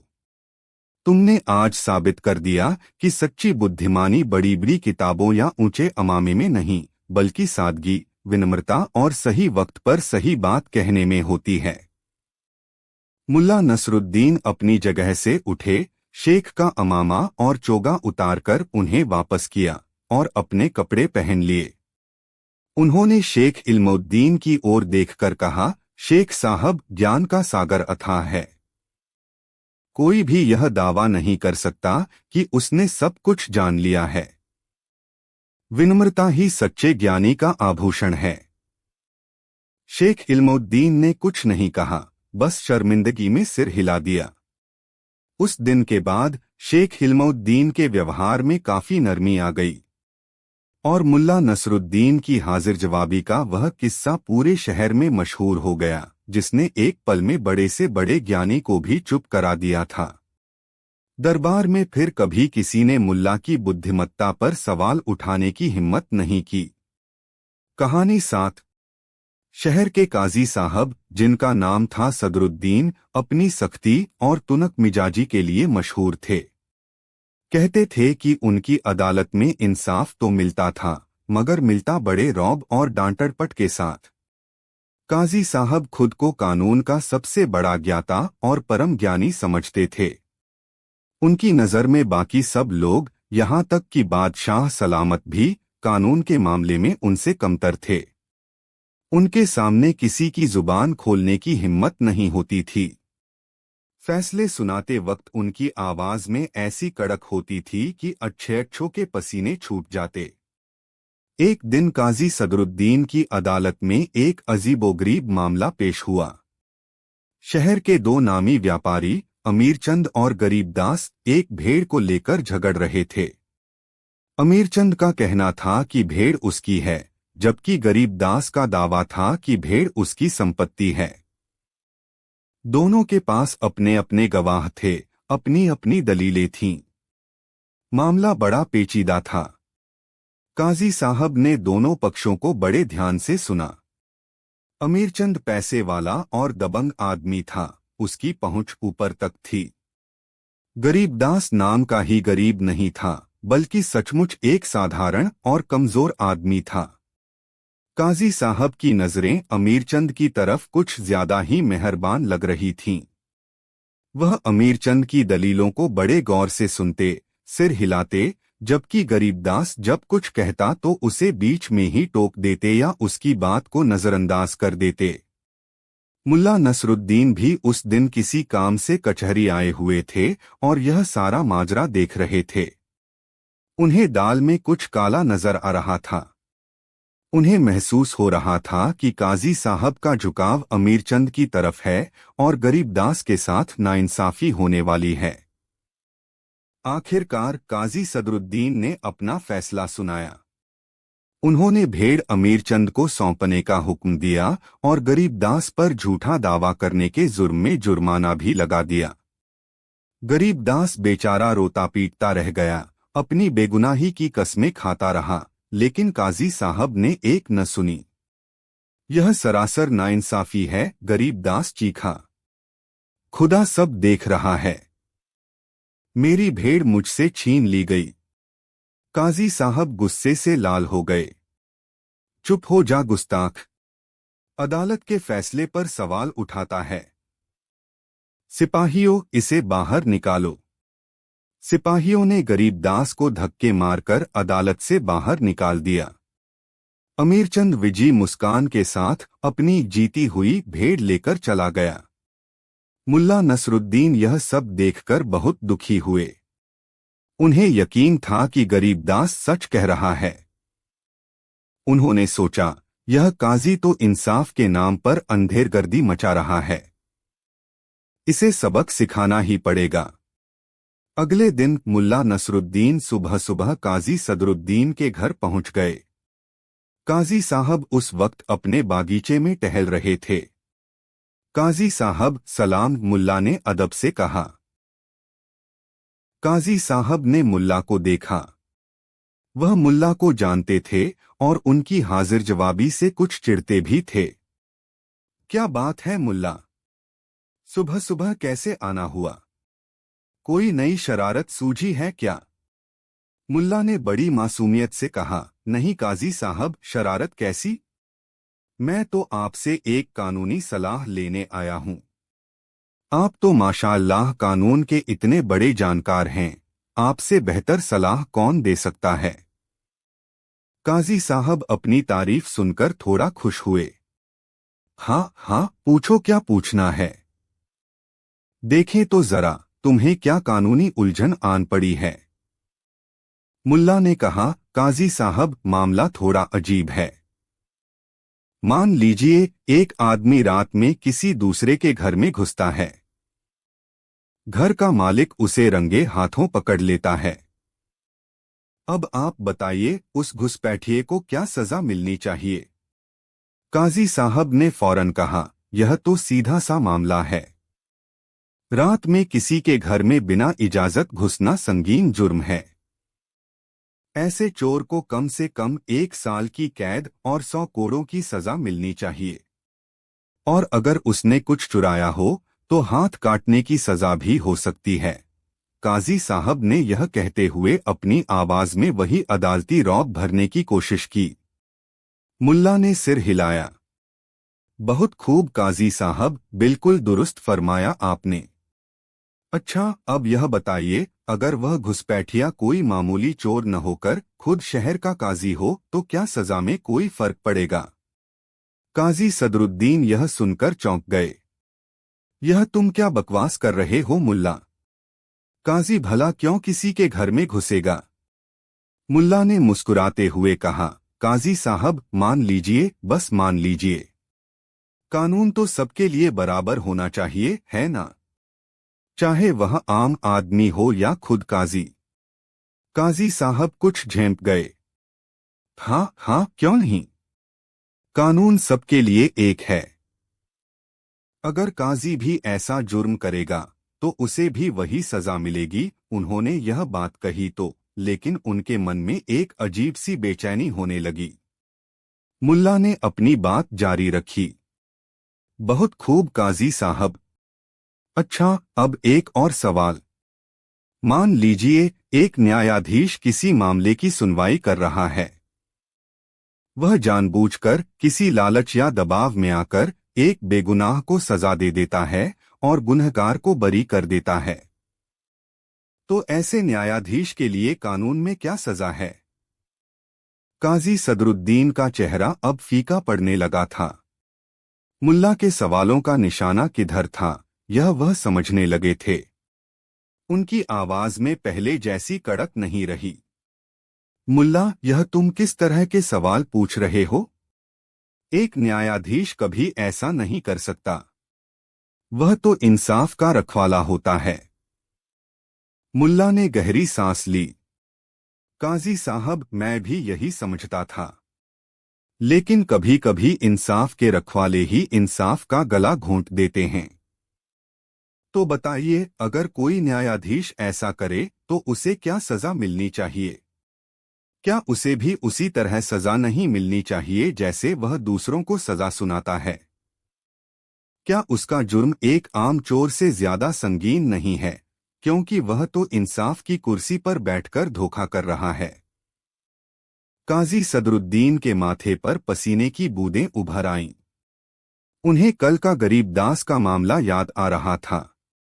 उन्हें याद आ रहा था कि कैसे उन्होंने अमीरचंद के प्रभाव में आकर एक बेगुनाह को सजा दी थी। मुल्ला, तुम तुम कहना क्या चाहते हो? काजी साहब की आवाज कांप रही थी। मुल्ला ने अपनी आवाज में गंभीरता लाते हुए कहा, काजी साहब, मैं बस यह कहना चाहता हूं कि कल आपने अपनी अदालत में जो फैसला सुनाया वह इंसाफ नहीं था। आपने एक गरीब और बेकसूर आदमी की भेड़ एक अमीर और झूठे आदमी को सौंप दी। आपने जानबूझकर सच को नजरअंदाज किया। क्या यह एक न्यायाधीश का काम है? काजी सदरुद्दीन सन्न रह गए। उन्हें उम्मीद नहीं थी कि मुल्ला इतनी सफाई से और इतनी हिम्मत से उन पर इल्जाम लगा देंगे। यह तुम क्या कह रहे हो? तुम्हारे पास क्या सबूत है? काजी साहब ने अपनी घबराहट छिपाने की कोशिश करते हुए कहा। मुल्ला ने मुस्कुराते हुए कहा, काजी साहब, सबूत तो आपके दिल में है। आपकी अंतरात्मा जानती है कि आपने क्या किया। लेकिन अगर आप दुनियावी सबूत चाहते हैं तो वह भी मिल जाएगा।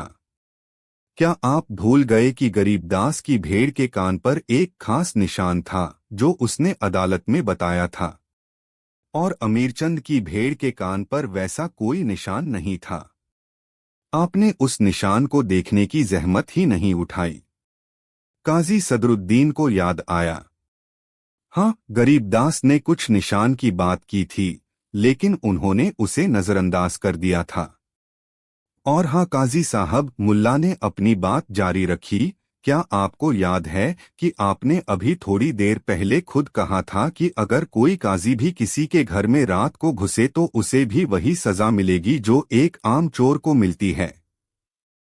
और अगर कोई न्यायाधीश जानबूझकर गलत फैसला करे तो उसका जुर्म और भी बड़ा है। काजी सदरुद्दीन के पास अब कहने के लिए कुछ नहीं था। मुल्ला ने उन्हीं के शब्दों को उन्हीं के खिलाफ इस्तेमाल कर लिया था। वह एक तरह से मुल्ला के बनाए हुए अदृश्य कटघरे में खड़े थे और मुल्ला उनसे एक वकील की तरह जिरह कर रहे थे। काजी साहब, मुल्ला ने नरमी से कहा, इंसाफ की कुर्सी बहुत पवित्र होती है। उस पर बैठकर निजी पसंद नापसंद या किसी के रुतबे का ख्याल नहीं किया जाता। वहां सिर्फ सच और झूठ का फैसला होता है। अगर न्यायाधीश ही बेईमान हो जाए तो फिर लोगों का इंसाफ पर से भरोसा उठ जाएगा। काजी सदरुद्दीन का सिर शर्म से झुक गया। उन्हें अपनी गलती का एहसास हो चुका था। मुल्ला की बातों ने उनके अंदर सोए हुए ज़मीर को झकझोर दिया था। तुम ठीक कहते हो मुल्ला, काजी साहब ने धीमी आवाज में कहा। मुझसे गलती हुई। मैंने लालच और दबाव में आकर गलत फैसला किया। मैं गुनहगार हूं। मुल्ला ने कहा, काजी साहब, गलती मानना ही सबसे बड़ी बहादुरी है। अब आपको अपनी गलती सुधारनी होगी।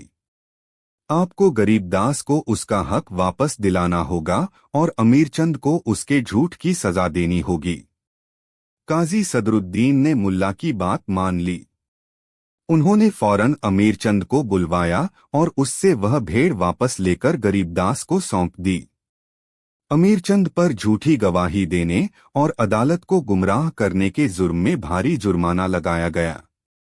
इसके बाद काजी सदरुद्दीन ने भरी अदालत में अपनी गलती स्वीकार की और गरीबदास से माफी मांगी। उन्होंने यह भी ऐलान किया कि आज से वह हर फैसला पूरी ईमानदारी और निष्पक्षता से करेंगे, चाहे सामने कोई भी हो। उस दिन के बाद काजी सदरुद्दीन के व्यवहार में सचमुच बड़ा बदलाव आया।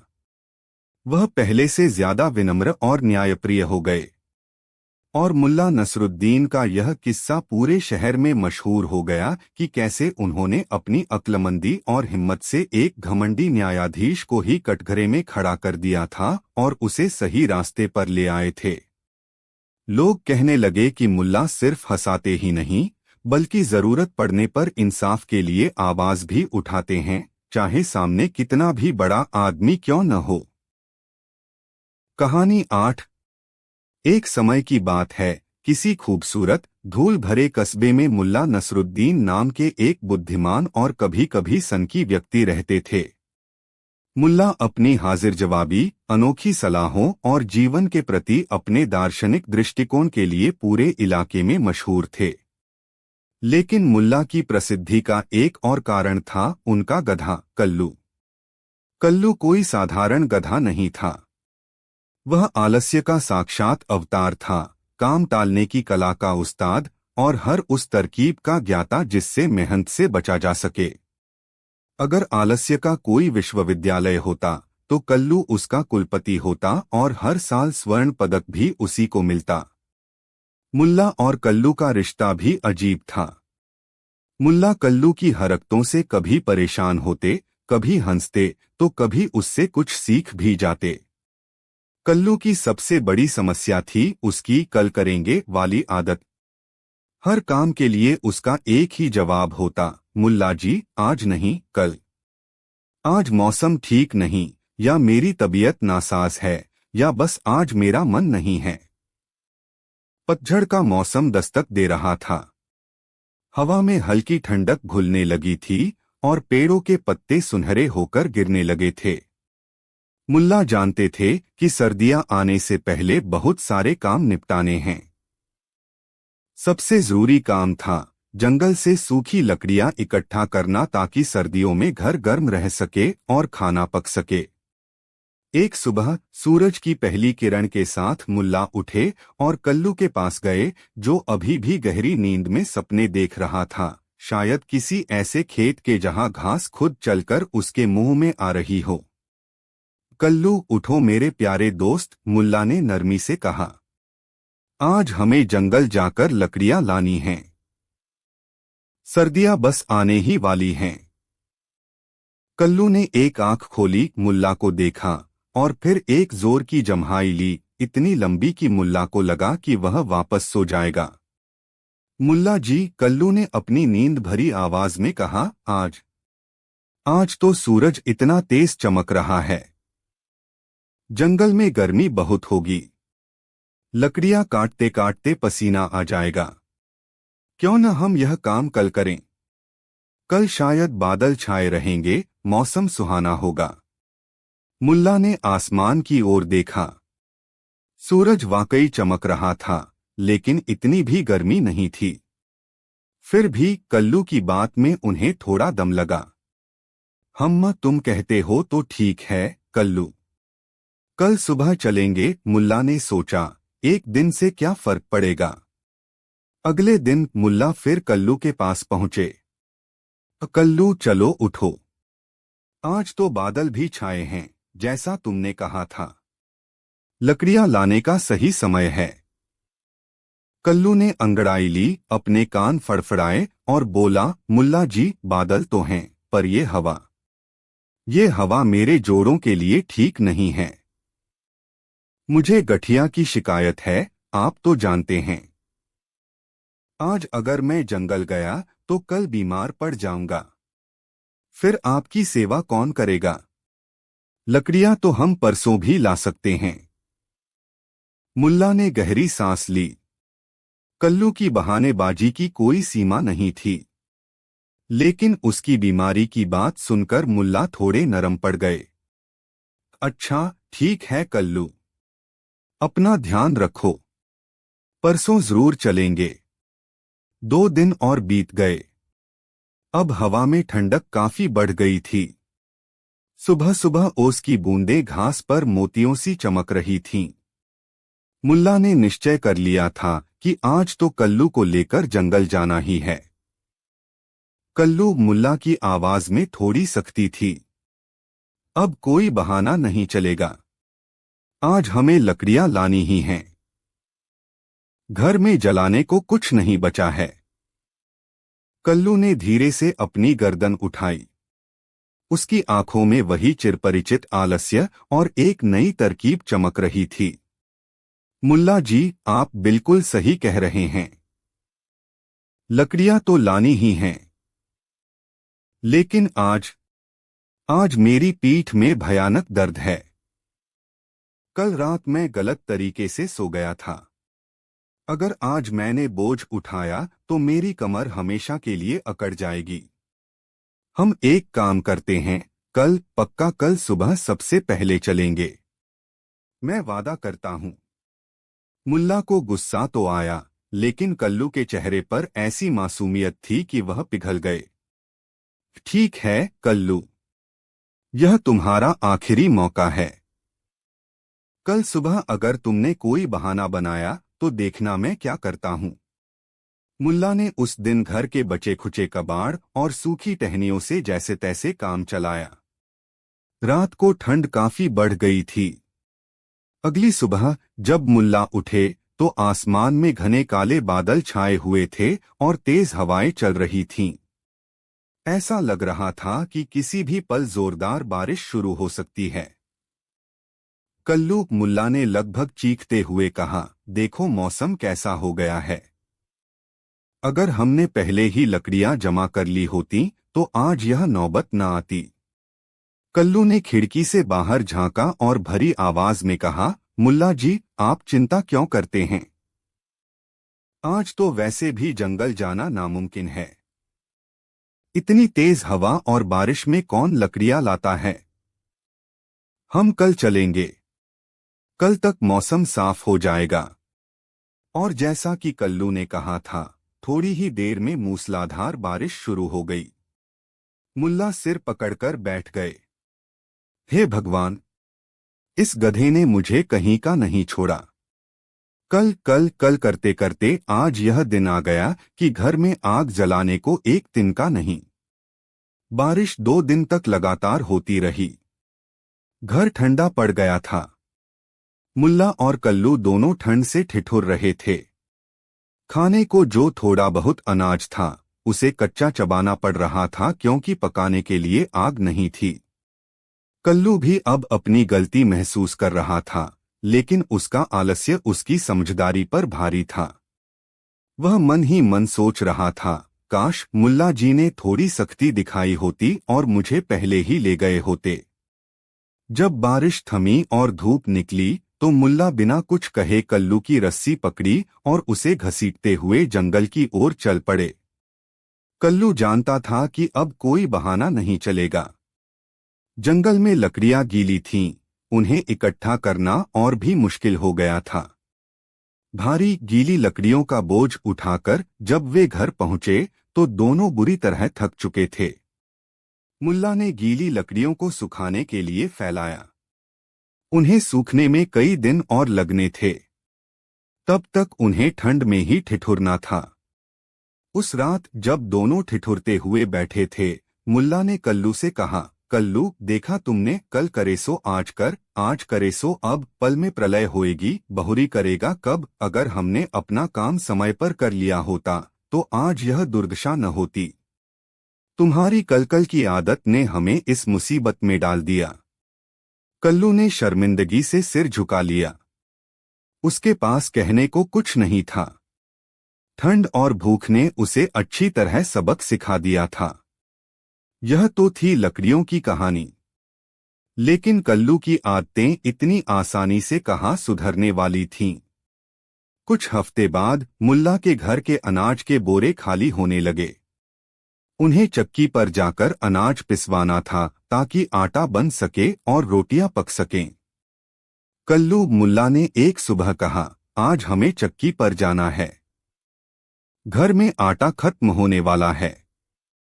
कल्लू जो धूप में ऊँघ रहा था बोला, मुल्ला जी, चक्की? अरे वह तो गांव के दूसरे छोर पर है। कितना चलना पड़ेगा? और आज तो मेरी टांगों में अजीब सी अकड़न है। क्यों न हम कल चलें? कल मैं एकदम तरोताजा महसूस करूंगा। मुल्ला ने उसे घूर कर देखा। कल्लू, पिछली बार लकड़ियों के मामले में भी तुमने यही किया था। नहीं नहीं मुल्ला जी, कल्लू ने जल्दी से कहा, वह बात अलग थी। इस बार सच में मेरी टांगों में दर्द है। आप चाहें तो मेरे पड़ोसी गधे भूरा से पूछ सकते हैं। कल ही मैं उसे बता रहा था। मुल्ला जानते थे कि कल्लू झूठ बोल रहा है, लेकिन उसके आत्मविश्वास के आगे वह फिर ढीले पड़ गए। ठीक है, कल सुबह जरूर। अगले दिन कल्लू का नया बहाना तैयार था। मुल्ला जी, आज चक्की वाला अपनी बेटी की शादी में शहर गया होगा। वहां जाकर क्या फायदा? चक्की तो बंद मिलेगी। हम परसों चलेंगे, तब तक वह वापस आ जाएगा। मुल्ला ने एक राहगीर से पूछा तो पता चला कि चक्की वाले की बेटी की शादी तो अगले महीने है। मुल्ला को कल्लू पर बहुत गुस्सा आया, लेकिन उन्होंने सोचा कि अब बहस करने से क्या फायदा। यह कल परसों का सिलसिला कई दिन चला। कभी कल्लू को चक्की का रास्ता बहुत ऊबड़ खाबड़ लगता, कभी उसे लगता कि अनाज की बोरियां बहुत भारी हैं, तो कभी उसे लगता कि आज हवा का रुख ठीक नहीं है, अनाज उड़ जाएगा। नतीजा यह हुआ कि घर में आटा पूरी तरह खत्म हो गया। मुल्ला को 2 दिन तक बासी रोटियों के टुकड़ों और पानी पर गुजारा करना पड़ा। कल्लू को भी सिर्फ सूखी घास चबाने को मिली, जो उसे बिल्कुल पसंद नहीं थी। आखिरकार जब भूख बर्दाश्त से बाहर हो गई, तो मुल्ला ने गुस्से में अनाज की बोरियां कल्लू की पीठ पर ला दीं और बिना उसकी सुने उसे चक्की की ओर हाँक दिया। उस दिन कल्लू को इतना चलना पड़ा और इतना बोझ उठाना पड़ा कि उसकी सारी अकड़ निकल गई। लेकिन कहानी यहीं खत्म नहीं होती। कल्लू की काम टालने की आदत का सबसे बड़ा इम्तिहान अभी बाकी था। बरसात का मौसम शुरू होने वाला था। मुल्ला के घर की छत में एक छोटा सा छेद हो गया था। बारिश के दिनों में उससे पानी टपकता था। मुल्ला ने सोचा कि बारिश शुरू होने से पहले उसे ठीक करवा लेना चाहिए। कल्लू, मुल्ला ने छत की ओर इशारा करते हुए कहा, देखो छत में वह छेद। हमें इसे आज ही ठीक करना होगा, वरना बारिश में पानी अंदर आएगा। कल्लू ने ऊपर देखा और लापरवाही से कहा, अरे मुल्ला जी, इतना छोटा सा छेद, इससे भला कितना पानी आएगा? और आज तो इतनी अच्छी धूप खिली है। छत पर चढ़कर इस खूबसूरत दिन को क्यों बर्बाद करना? हम इसे कल ठीक कर लेंगे। आज थोड़ा आराम करते हैं। मुल्ला को भी धूप में आराम करने का ख्याल अच्छा लगा। उन्होंने सोचा, कल्लू ठीक ही कह रहा है, एक छोटे से छेद से क्या होगा। ठीक है कल्लू, कल सुबह सबसे पहले यही काम करेंगे। अगला दिन आया। मुल्ला को छत का छेद याद था, लेकिन कल्लू ने उन्हें बातों में उलझा दिया। मुल्ला जी, आज पड़ोस के गांव में बड़ा शानदार मेला लगा है। सब लोग वहीं जा रहे हैं। हम भी हो आते हैं। छत का छेद तो हम परसों भी ठीक कर सकते हैं। मेले का नाम सुनकर मुल्ला का मन भी ललचा गया। वह भी कभी कभार मनोरंजन चाहते थे। हाँ, यह ठीक रहेगा। छत तो परसों ठीक हो जाएगी। मेले से लौटकर वे इतने थक गए कि अगले दिन भी काम करने का मन नहीं हुआ। फिर अगले दिन मुल्ला के कोई पुराने दोस्त मिलने आ गए। इस तरह कल परसों करते करते एक हफ्ता बीत गया। वह छोटा सा छेद अब भी वैसा का वैसा ही था। एक शाम आसमान में काले-कुटे बादल घुमड़ने लगे। बिजली कड़कने लगी और तेज हवाएं चलने लगीं। गांव के सबसे बुजुर्ग रहीम चाचा, जो मौसम का हाल बताने में माहिर थे, ने घोषणा की, लगता है आज रात भयानक तूफान आएगा। सब लोग अपने घर और माल असबाब की हिफाजत कर लो। मुल्ला को अचानक छत के उस छेद की याद आई। उनका दिल धक से रह गया। कल्लू, वह छेद। अगर आज तूफान आया तो क्या होगा? कल्लू भी थोड़ा घबराया हुआ लग रहा था। मुल्ला जी, अब क्या हो सकता है? इतनी तेज हवा में छत पर कौन चढ़ेगा? भगवान का नाम लीजिए, शायद तूफान रास्ता बदल ले। लेकिन तूफान ने रास्ता नहीं बदला। आधी रात के करीब प्रलयंकारी बारिश और हवाओं ने पूरे गांव को अपनी चपेट में ले लिया। मुल्ला के घर की छत का वह छोटा सा छेद अब किसी फव्वारे की तरह पानी उगल रहा था। देखते ही देखते पूरे कमरे में पानी भरने लगा। अनाज की बोरियां, बिस्तर, कपड़े, सब कुछ गीला हो गया। मुल्ला और कल्लू पूरी रात एक ऊंची जगह पर दुबके बैठे रहे, ठंड से कांपते हुए और पानी की टपटप सुनते हुए। कल्लू मन ही मन अपनी मूर्खता और आलस्य पर पछता रहा था। अगर उसने उसी दिन मुल्ला की बात मान ली होती और छत ठीक कर दी होती तो आज यह नौबत न आती। सुबह जब तूफान थमा तो मुल्ला का घर किसी तालाब जैसा लग रहा था। दीवारों पर सीलन आ गई थी, अनाज सड़ने लगा था और सारा सामान बर्बाद हो चुका था। पड़ोस में रहीम चाचा का घर बिल्कुल सूखा था क्योंकि उन्होंने समय रहते अपनी छत की मरम्मत करवा ली थी। मुल्ला नसरुद्दीन सिर झुकाए बैठे थे। उनके पास कहने को शब्द नहीं थे। कल्लू उनके पैरों के पास खड़ा था, उसकी आंखों में पश्चाताप के आंसू थे या शायद बारिश का पानी, कहना मुश्किल था। मुल्ला ने गहरी सांस ली और कल्लू की ओर देखा। इस बार उनकी आवाज में गुस्सा नहीं बल्कि एक गहरी उदासी थी। कल्लू मेरे दोस्त, उन्होंने कहा, आज तुमने और मैंने एक बहुत बड़ा सबक सीखा है। काम को टालने की आदत, यह कल करेंगे वाला रवैया हमें कितनी बड़ी मुसीबत में डाल सकता है, यह आज हमने अपनी आंखों से देख लिया। वह छोटा सा छेद जिसे हम एक मामूली सी बात समझ रहे थे, आज हमारी बर्बादी का कारण बन गया। अगर हमने उसी दिन उसे ठीक कर लिया होता, जिस दिन मैंने कहा था, या उसके अगले दिन या उसके भी अगले दिन, तो आज हमारे पास एक सूखा, सुरक्षित घर होता। उन्होंने आगे कहा, लकड़ियों के मामले में हमें ठंड सहनी पड़ी, आटे के मामले में हमें भूखा रहना पड़ा, लेकिन छत के मामले में हमने अपना लगभग सब कुछ गवा दिया। यह प्रकृति का नियम है कल्लू। जो काम आज किया जा सकता है उसे कल पर नहीं छोड़ना चाहिए, क्योंकि कल अपने साथ नई चुनौतियां और नए काम लेकर आता है।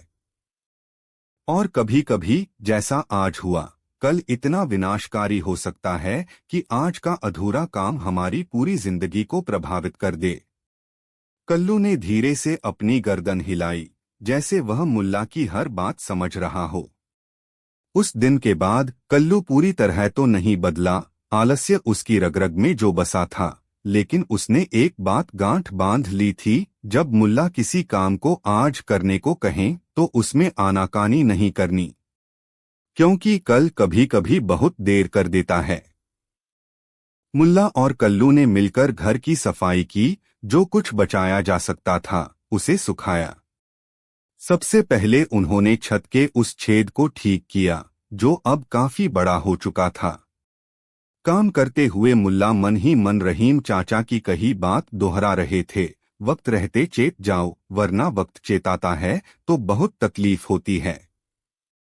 और इस तरह मुल्ला नसरुद्दीन और उनके आलसी गधे कल्लू ने जीवन का एक और महत्वपूर्ण सबक सीखा कि आज का काम कल पर टालना न केवल मूर्खता है, बल्कि कभी कभी यह बहुत महंगा भी पड़ सकता है। क्योंकि समय और ज्वार भाटा किसी का इंतजार नहीं करते, और न ही आने वाली मुसीबतें यह देखकर आती हैं कि आप आज काम करने के मूड में हैं या नहीं। जो करना है वह अभी करना है, इसी पल में।